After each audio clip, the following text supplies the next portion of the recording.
أعوذ بالله من الشيطان الرجيم.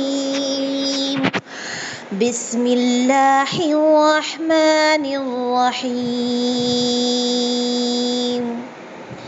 لو خرجوا فيكم ما زادوكم إلا خبالا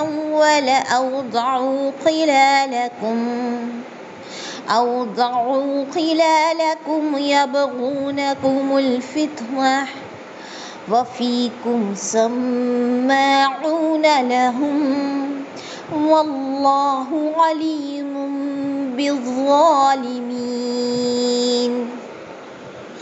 لقد ابتغوا الفتنة من قبل وقلبوا لك الأمور حتى جاء الحق وظهر أمر الله وهم كارهون. ومنهم من يقول ذرني ولا تفتني ألا في الفتنة سقطوا وإن جهنم لمحيطة بالكافرين. ترجمہ: اگر تم میں شامل ہو کر نکلتے بھی تو تمہارے لیے سوائے فساد کے اور کوئی چیز نہ بڑھاتے، بلکہ تمہارے درمیان خوب گھوڑے دوڑا دیتے اور تم میں فتنے ڈالنے کی تلاش میں رہتے. ان کے لیے باتیں سننے والے جاسوس خود تم میں موجود ہیں اور اللہ ان ظالموں کو خوب جانتا ہے. یہ تو اس سے پہلے بھی فتنے کی تلاش کرتے رہے ہیں اور تیرے کاموں کو الٹ پلٹ کرتے رہے ہیں، یہاں تک کہ حق آ پہنچا اور اللہ کا حکم غالب آ گیا. اگرچہ ان کو ناگوار ہی گزرا. ان میں سے تو کوئی کہتا ہے مجھے اجازت دے دیجیے، مجھے فتنے میں نہ ڈالیے، آگاہ رہو وہ تو فتنے میں پڑ چکے ہیں اور یقیناً دوزخ کافروں کو گھیر لینے والی ہے. دیکھیے یہاں پر جو الفاظ ہیں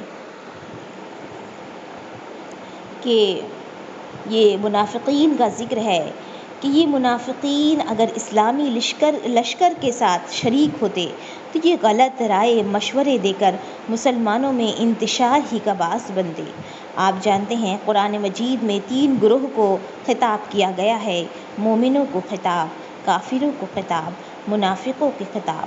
اکثر آیات منافقین کے لیے ہیں تاکہ وہ لوگ جو اسلام کو ایک فائدے کا دین سمجھ کر اپنے فائدے کے لیے ظاہراً قبول کر لیتے ہیں لیکن ان کے دل میں اسلام نہیں، ان کے دل اللہ کے لیے جھکے ہوئے نہیں، تو لہٰذا ایسے گروہ اگر اسلام میں داخل ہو بھی جائیں تو یہ علاوہ مسلمانوں میں انتشار اور ان میں الگاؤ یعنی کہ ان کو الگ کرنے کے لیے کوششوں کے علاوہ کچھ نہیں کرتے.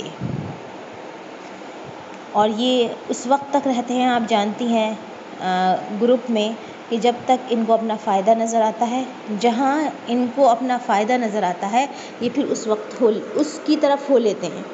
تو ایسے لوگ دیکھیے ہمارے آس پاس واقعی موجود ہیں. اللہ تعالیٰ سب سے پہلے ہمیں ہمارے اخلاق کو اور ہماری روح کو پاکیزگی عطا فرمائے کہ ہم ایسے فائدوں کی طرف جھک کر دنیاوی کہیں اللہ نہ کرے منافقین کے گروپ میں شامل ہو جائیں. اور اللہ تعالیٰ ہماری خود کی سب سے پہلے حفاظت فرمائے اور ہمیں ایسے لوگوں سے محفوظ رکھے جو صرف ہمیں اپنے فائدے کا سودا سمجھ کر کام لیں اور پھر جب ان کا مطلب پورا ہو جائے تو وہ ہٹ جائیں. تو اللہ تعالیٰ تو یقیناً جاننے والے ہیں کہ کون کس صفت کے ساتھ ہے. تو سب سے صحیح جو سیکشن، سب سے جو صحیح کلاسیفیکیشن ہے انسانوں کا اخلاقیت کی حیثیت سے وہ کس میں کیا گیا؟ قرآن میں کیا گیا. اور یقیناً یہ بالکل صحیح جو ہے کلاسیفیکیشن، صحیح جو ہے ترتیب ہے جو قرآن نے کی ہے.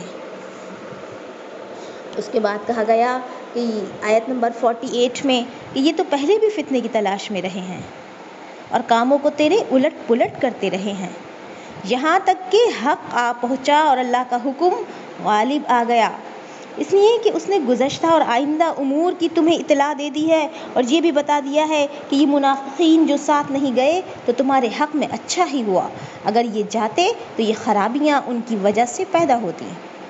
پھر کہا گیا اگرچہ ان کو برا ہی لگا، ناگوار ہی لگا، یعنی یہ منافقین تو جب سے آپ مدینہ میں آئے ہیں آپ کے خلاف فتنے تلاش کرنے، معاملات کو بگاڑنے میں سرگرم رہے ہیں، حتیٰ کہ بدر میں اللہ تعالیٰ نے آپ کو فتح و غلبہ عطا فرما دیا جو ان کے لیے بہت ہی ناگوار تھا۔ اسی طرح جنگ احد کے موقع پر بھی ان منافقین نے راستے ہی سے واپس ہو کر مشکلات پیدا کرنے کی اور اس کے بعد بھی ہر موقع پر بگاڑ کی کوششیں کرتے رہے، حتیٰ کہ مکہ فتح ہو گیا اور اکثر عرب مسلمان ہو گئے، جس پر کف، حسرت، افسوس، پچھتاوے کے یہ مل رہے ہیں۔ پھر اللہ تعالیٰ فرماتے ہیں کہ ان میں سے تو کوئی کہتا ہے مجھے اجازت دے دیجیے اور فتنے میں نہ ڈالیے، تو اللہ تعالیٰ فرماتے ہیں آگاہ رہو اس کے جواب میں کہ وہ تو فتنے میں پڑ چکے ہیں اور یقیناً دوزخ کافروں کو گھیر لینے والی ہے۔